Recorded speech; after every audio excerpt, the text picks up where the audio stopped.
முட்டைக்காகவும் வேணும், கறிக்காகவும் வேணும், ரெண்டுக்கும் சேர்ந்த மாதிரி எனக்கு ஒரு கோழி கொடுங்க, ஆனால் நாட்டுக்கோழி மாதிரி என்னன்னு கேட்பாங்க. இப்போ அவங்களுக்காகலாம் இந்த மாதிரி கோழி நம்ம சப்ளை பண்ணிட்டு இருக்கிறோம். ஸோ இப்போ இந்த காவேரி கோழி ப்ளஸ் சோனாலி பக்கத்து ஃபார்மில் இருக்குது. இந்த 2 கோழியும் பார்த்திங்கன்னா இப்போ நம்ம அந்த யூசேஜுக்காக முட்டைக்காகவும் கறிக்காகவும் நம்ம நாட்டுக்கோழி ஒரிஜினல் நாட்டுக்கோழி டைப்பில் நம்ம கொடுத்துட்ருக்கோம் வச்சுக்கோங்களேன். இப்போ இந்த கோழியோடைய பெனிஃபிட்னு நம்ம பார்க்கும்போது பார்த்திங்கன்னா மெயினாக முட்டையாகவும் யூஸ் பண்ணிக்கலாம், கறிக்காகவும் யூஸ் பண்ணிக்கலாம். இப்போது இந்த ரக கோழி பார்த்திங்கன்னா ஒரு சில ஏரியாவில் வந்து பார்த்திங்கன்னா கோழி மல்டி கலரில் கோழி இருந்தால் தான் சேல் ஆகும். அந்த மாதிரி ஏரியாவில் வந்து பார்த்திங்கன்னா இந்த ரக கோழி நம்மகிட்ட வாங்குறாங்க.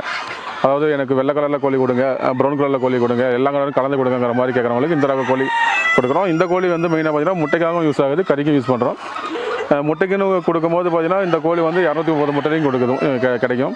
கறிக்குன்னு நம்ம எடுக்கும்போது பார்த்திங்கன்னா ஒரு பொட்டைக்கோழி வந்து 1 300 வரைக்கும் கிடைக்கும்.